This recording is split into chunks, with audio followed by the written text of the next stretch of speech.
everybody. Hot on the heels of my look at the original smart car, I'm taking a peek today at another very controversial vehicle from the same time period. This is the original E53 generation BMW X5. And today I'm going to be asking the question whether, like the early Porsche Cayenne, this is a car that I and many others may have unfairly judged.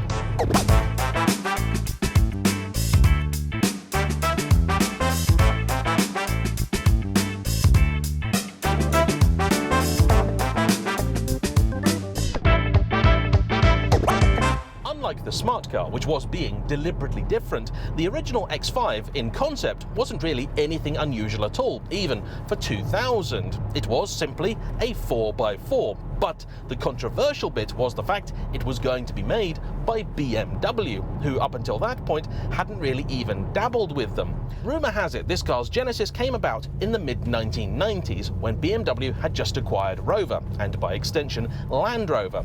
They decided to make best use of all this 4x4 building knowledge the company had now acquired, and they set about building two cars somewhat simultaneously. First off, the Range Rover L322, designed to replace the P38A, which was about to land but they already knew they didn't like, and this, the first generation X5, BMW's very first SUV, though the company were keen not to call it an SUV. Instead they wanted to call it an SAV, Sports Activity Vehicle, as opposed to Sports Utility Vehicle.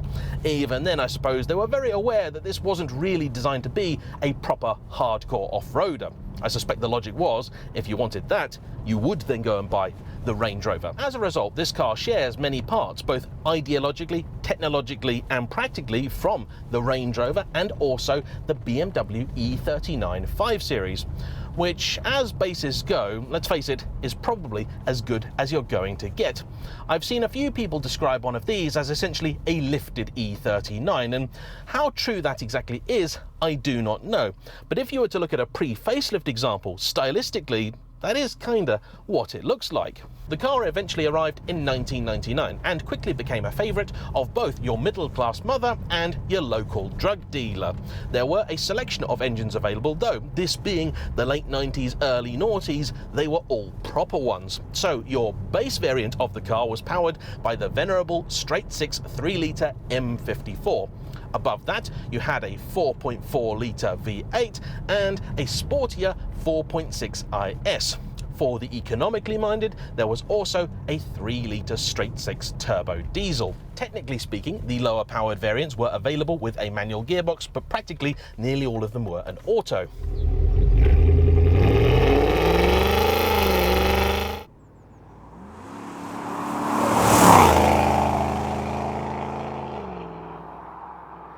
As you can probably tell, this is not the 6-cylinder. In fact, this is an example of a much later 4.8 IS, which was introduced along with the facelift the car received in 2003. As facelifts go, it was actually quite a dramatic one, because not only did the styling change, but so did much of the underlying technology. The early cars were powered by a, I suppose in some ways, rudimentary four-wheel drive system, which sent about 62% of power to the rear in order to give it a more rear-biased classic BMW feel in the way that it drove. However, for this, the facelift, we saw the first iteration of BMW's xDrive system, which was far more capable and intelligent, and could send the entirety of its power either fore or aft as the situation required. The car was allegedly due to get a considerably more dramatic facelift than what it actually did. I believe the plans were to make it more in line with that of the then new E65 Generation 7 series. However, the very poor reception of that car's visuals meant that at the last minute they changed their tactics and instead went for this, which I have to say, by modern standards, is still not a bad look at all. In fact, one of the things that I really love about the early X5 is that it's still very identifiable as a BMW, but is still actually a fairly handsome devil, and very well proportioned too. Much like the early Cayenne, of which I have become quite a fan, it's actually not a big car at all. You see, for whatever reason, after this generation of X5 and X3, BMW's models grew dramatically, meaning that this is far closer in size to a current X3. It is in fact slightly smaller than it is a modern day X5. This is actually about the same size as a Honda CR-V. 4.66 meters long and about 1.86 meters wide, it really isn't all that big. But that being said, you still get the impression of being in a good-sized car thanks to that commanding view you have on account of the elevated driving position. You can still see quite a bit of the bonnet. It's not Range Rover good, but still better than many others. And all of the controls have a nice heft and weighting about them. You're constantly reminded you're in something fairly big and serious. And I like that.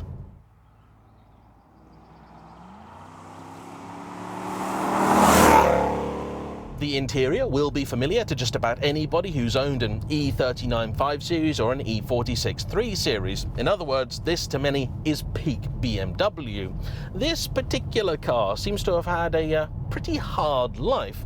Rafe, its owner, who previously bought me his MG ZR, bought it essentially as a stopgap when one of his other cars suffered a bit of an incident. He didn't intend to fall for it, but actually has found himself really rather liking it, much as I did with the KM. What exactly happened to this car in its past, we do not know, but if it could talk, I think it would need a therapist. There are the strangest of things about this cabin. The HomeLink garage door opener up here is kind of falling out, and that I've never seen before. The steering wheel is worn in the oddest of places, and I can only assume that someone drove it like that. And that's not your middle-class mother, is it? That's the drug dealer driving position. Perhaps most worryingly of all are the scratches in the glass and the side of the car. Perhaps the previous owner of this car was a Mr. T. Woods. Much like the early Cayennes, and I will keep referencing that car because I think it's fair to call them a rival, particularly now. Both are available at bargain bin money and almost certainly appeal to the same crowd. But you have things like this new head unit here, which does integrate a little better than you might expect, but I'm a big fan of the original ones, and you can do some things with them. The car has also had the air ride deleted, replaced, we believe, with a set of BC Racing coilovers. We're not certain, but I think that because when I got in the car, there was a BC Racing air freshener here. It rides on the jittery, slightly firm side, though I would say maybe not as harsh as the Cayenne Turbo.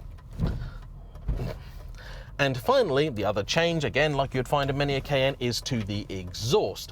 This car has had an X-pipe fitted and it's a little bit less silenced than it was before. It's not overly loud, it's not stupid, and it makes a very nice noise. I think a more pleasing one than the Cayenne. The car I'm driving today is an example of the 4.8 IS, which is the highest performing variant of the original X5. There was never an M of this generation. Presumably at the time, BMW's engineers and marketing board sat around going, an M version of an X car? Don't be silly, who'd want that? How times have changed. In any case, this followed on from the 4.6 IS and essentially followed the same template. So you had a slightly more powerful engine. This makes 360 horsepower versus the 315 of the base 4.4. With that facelift in 2003, the engines moved on a generation from the old M62 units to the new N62, which were both more powerful and more fuel efficient, but did bring with them a few more issues too. This is the same engine you would have also seen in the 6 and 7 series of the time. The IS also received larger 20-inch wheels. Behind that you'd find slightly bigger brakes, and you've also got a subtle body kit too, with more prominent exhausts at the back. I quite like it. I think it's a very decent looking thing and far easier on the eye than many later BMW creations, particularly the likes of the X6M. But was it actually a sporty drive? Well, let's put this gearbox into manual mode for the little good that it might do me and see.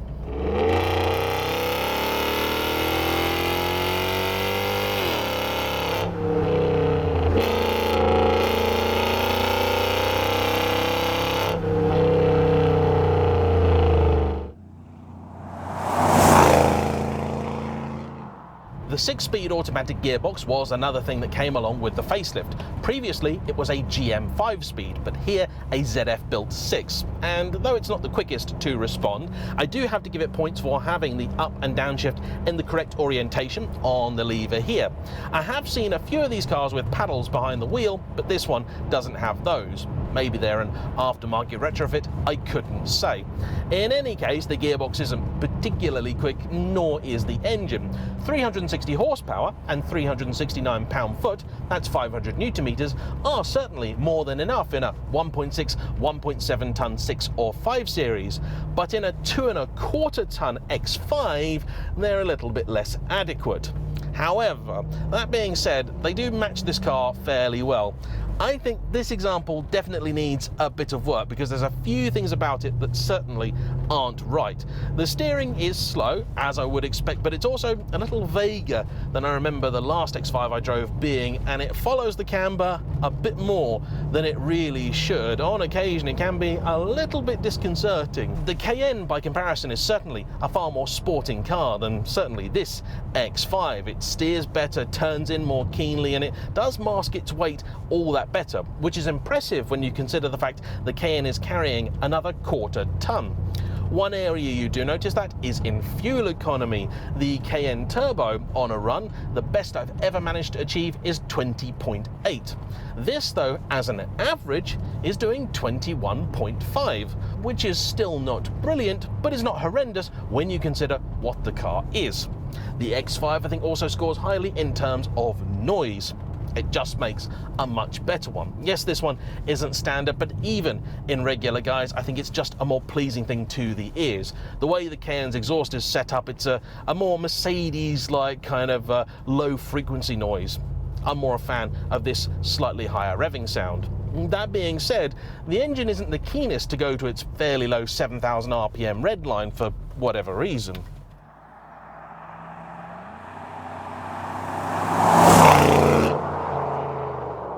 In terms of features and tech, you got to remember this is a 1/4 century old vehicle in concept. So it's got front and rear parking sensors, which is nice. You've got the aforementioned automatic gearbox, you've got heated seats, you've got air conditioning with 2-zone climate control. But perhaps the biggest thing for me in this X5 is the massive panoramic roof, which still works. I'm not going to try it because I don't like to tempt fate, but I have been told it still operates exactly as it should. And this makes a huge difference, particularly when combined with the fact that this car also does not have privacy glass in the rear, as you didn't tend to back then. It means that although it's a black leather interior with the odd bit of wood here, it doesn't feel anywhere near as oppressive as it would were this a modern car with no roof and privacy glass. Rear legroom isn't the best, but it's adequate. You will get 4 adults in here. This car's owner, Rafe, is very, very tall. I mean, seriously, he's like a head taller than me at least, and he gets in here absolutely fine. The boot is a good size, not excellent, but certainly adequate for most needs, and because the car is nice and squared off, if you do need to get big, bulky, or unusually shaped items in there, you can without an issue. You may also notice that one thing that BMW did simply nick from Range Rover was the split folding tailgate, which is rather lovely. I have noticed that the driver's side mirror is very, very wobbly, and that presumably is to match the brakes, which are equally so. A little bit disconcerting when you're trying to bring this thing to a halt, as is the steering. The engine seems good though, which is odd because, as you may have guessed, these are not cars without their issues. You can pick one up relatively cheaply. A regular 6-cylinder diesel or petrol X5 you can get from about £1,500 to £2,000. But if you want the top of the line 4.8 IS such as this, you're going to have to part with between 5 and 6 at a minimum, going up to about 9 or 10 seems to be the most people are asking. And for that you will get quite a bit of car, and happily there don't seem to be quite as many serious deal-breaking, oh my word, we're going to have to sell the children issues as you'll find with an early Cayenne, particularly a turbo. But what do these suffer from? Well, just about anything and everything can leak. The engine and gearbox, they're known for oil appearing in the strangest of places. This later generation of V8 also is famous for the coolant hose that runs between the V, which can be expensive to fix, though these days there are a few aftermarket options out there that do work to varying degrees of success. I tried one with my 7 Series that had the V12, but essentially the same problem, and that didn't go quite so well. Door handles apparently are borderline a consumable item. The one over there is absolutely fine. This one though has a bit of a knack, and I feel like I'm going to break it every time I've tried to get in the car. The panoramic roofs can and will go wrong on occasion, though this one is, as I said, working fine. The body control module on the cars can produce some odd and unusual errors of many, many different descriptions, and if the car's doing something weird and you're just not sure what it is, that may be your culprit. Happily, they don't really seem to like to rust, but they do also seem to be the sort of car that every time you get in it, they will give you a new, interesting and unusual error message. This one currently has got a check engine light. I suppose one small mercy is that unlike the Cayenne, it doesn't have an electronic parking brake. Instead, it's got a nice old-fashioned manual one, which is helpful. The xDrive system, I believe, is actually generally quite durable, and in theory, as is the gearbox, but they do need servicing. They were claimed to be lifetime sealed things. They're not. If the car isn't shifting right, it may not actually be anywhere near as big a deal as you might think. Subframe bushes do like to go. There are kits out there now to repair those, and if you've got an odd clonking or knocking or something coming from the car, it could either be those or potentially any one of the many bushings throughout the rest of the car. You have to remember, this is a 2.25 ton high-performance vehicle, and anything like bushings, brake discs, tyres will generally have a fairly hard life. If you're wondering, the 0 to 60 time of these was a claimed 6.1 seconds, so though it's not a fast car, certainly not compared with the Cayenne Turbo, it's still not slow. Noise in the cabin isn't all that bad. The exhaust is actually fairly well judged, provided you're happy to listen to it. It hasn't got a valve in it or anything, but it's not too overbearing, and when you're just cruising along, it's fairly distant and easy to ignore. If you want a little bit less wind noise, you can engage the blind for the roof up here, which does change the feel of the whole cabin and also quieten it down quite a bit. Bits and pieces for these are still readily available, and I think if you're looking for a nice big, fairly usable 4x4 of this generation with very modest off-road credentials, this is certainly a good choice. The Cayenne is definitely the car to go for if you want to do more serious off-roady stuff, but as would be a Range Rover too. All of them have the potential to cost you quite a bit of money, but I would say in terms of general running costs, I think the X5 is likely to be one of the more palatable. It's still not going to be cheap though. It is the sort of car that would cost you £6 to buy, and if you were really unlucky and you wanted it to be right, it could cost you another £6 to get it there. And at the end, you'll have a car worth £6. As much as I'm of course smitten with the surge of power you get from the turbocharged Cayenne, this I think for the vast majority of people is more than enough, and it definitely has the better soundtrack. It's also a car that from in here I think actually feels a little bit nicer than the Cayenne. The materials to hand are a little bit nicer to touch and to feel, and though this one has had a frankly terrifying life, it's done okay when you consider that it's probably been attacked by a gang of roadside savages. If you're happy with an E39's interior, you should be very, very happy with this. So that wobble needs a look at. That's really disconcerting and obviously not standard fit for an X5. Whoa. The noise though, I do like. Yes. Power!